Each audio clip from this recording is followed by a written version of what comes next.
In our last video about the dealership parts trap, a viewer named Sean left a comment that hit the nail on the head. He said this country is going the way of Cuba. People in Cuba drive very old cars because that is all they can afford. He is absolutely right. With new trucks costing $80,000 and dealerships actively discontinuing the computer modules required to keep older trucks alive, Americans are being forced into a corner. But blue-collar mechanics are not giving up. They are executing the ultimate act of automotive defiance. Today, we are exposing the Carburetor Rebellion. We are looking at why mechanics are intentionally ripping the federally mandated computers, wiring harnesses, and emission systems out of their trucks, and dropping in pure analog crate engines. More importantly, we are going to show you why the EPA and state regulators are actively trying to make this exact mechanical survival tactic federally illegal. To understand why this rebellion is happening, you have to look at the trap of electronic fuel injection. When EFI became standard in the late 80s and early 90s, it was hailed as a massive leap forward. Better fuel economy, easier cold starts, and smoother idling. But that convenience came with a fatal hidden cost. It relied on a web of fragile sensors, miles of copper wiring, and an engine control module to act as the brain. For the first 10 years, it worked fine. But the engineers in Detroit did not design those wiring harnesses to last 3 decades. The plastic connectors turn brittle and shatter in your hands. The wire insulation degrades and cracks from engine heat. And to make matters worse, automakers began using soy-based wire insulation that literally attracts rodents to chew through your main harness.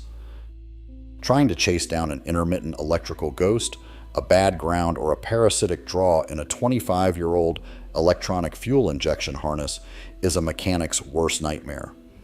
As we showed in our last video, when that proprietary computer finally fries, or when the mass airflow sensor fails and the dealership marks the replacement part as discontinued, your highly advanced electronic fuel injection system becomes a useless brick. Your truck is dead and the dealership holds the only key. So what are smart owners doing? They are refusing to play the game. When a factory engine dies or the electronics become too expensive to chase, mechanics are making a radical decision. They are pulling the entire wiring harness out of the truck and throwing it in the trash. They are taking a pair of wire cutters and severing the connection to the modern world. They are taking early 2000 era Ford Rangers and dropping in carbureted 302 V8 engines from 1980s Mustangs. They are taking Chevy Silverados, ripping out the computerized V6 engines, and dropping in classic 350 small block engines. They are intentionally deleting the truck's brain. Now, any master mechanic knows that when you rip the computer out of a 2000 era truck, you trigger a massive domino effect. If you delete the engine control module, your electronically controlled automatic transmission, like GM4L60E or Ford 4R70W, loses its mind. It defaults to maximum line pressure and locks itself in limp mode. But the guys doing these swaps don't care, because they are ripping those out too. They are bolting older, fully hydraulic transmissions like TH350 or 700R4 directly to those crate engines, or they are swapping in heavy-duty manual transmissions with a physical clutch pedal. They are stripping the engine bay of 40 pounds of plastic and useless copper wire. When they are done, the engine only requires 3 wires to run, one for the starter, one for the alternator, and one for the ignition coil. Why on earth would a mechanic go backward in technology? Because a carburetor operates on pure, uninterrupted physics. It does not rely on a silicon microchip or a line of computer code to tell it what to do. It relies on engine vacuum and the Venturi effect to pull fuel into the cylinders based on the physical velocity of the air moving through it. There is no electronic throttle body to throw you into limp mode. There is no software flash required to make it run. There are no oxygen sensors reading exhaust gases and telling a computer to lean out your fuel mixture. As one of our viewers, P80T5 Turbo, perfectly pointed out in the comments, If a gasket fails on a carburetor in the middle of nowhere, you can trace a new one from a cardboard cereal box, cut it out with a pocket knife, bolt it back together, and drive home. Try doing that with a fried motherboard. When you drop a carbureted V8 and a mechanical transmission into an empty engine bay, you achieve a level of vehicular independence that the modern auto industry desperately wants to destroy. You have a modern, comfortable body on top with an unhackable, untrackable, analog heart beating underneath. But this level of mechanical freedom absolutely terrifies regulators. If you attempt this swap today, you are stepping onto a legal battlefield. The Environmental Protection Agency, EPA, and state regulators like the California Air Resources Board, CARB, have drawn a hard line in the sand.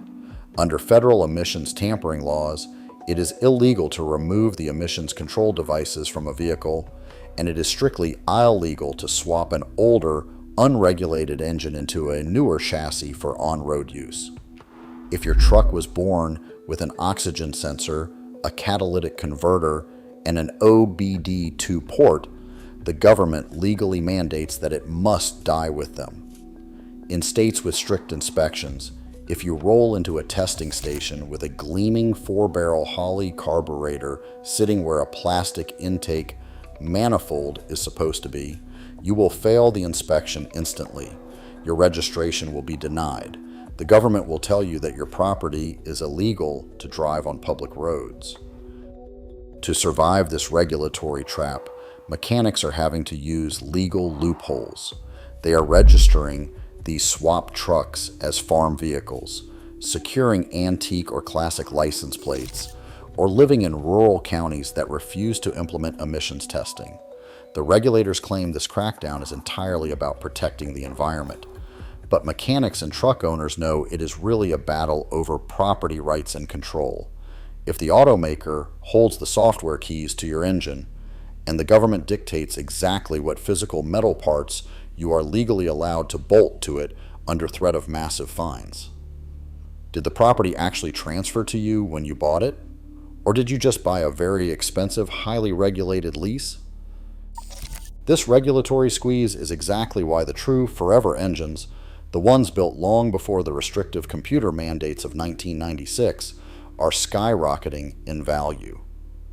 Mechanics are hunting down the legendary Chrysler 225/6. They are pulling Ford 300 Inline Sixes out of abandoned farm equipment.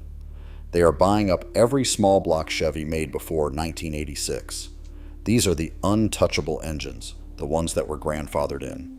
They are immune to impending mandates for in-cabin surveillance sensors, and they cannot be bricked by a forced over-the-air software update. The automotive industry and the federal government want you trapped.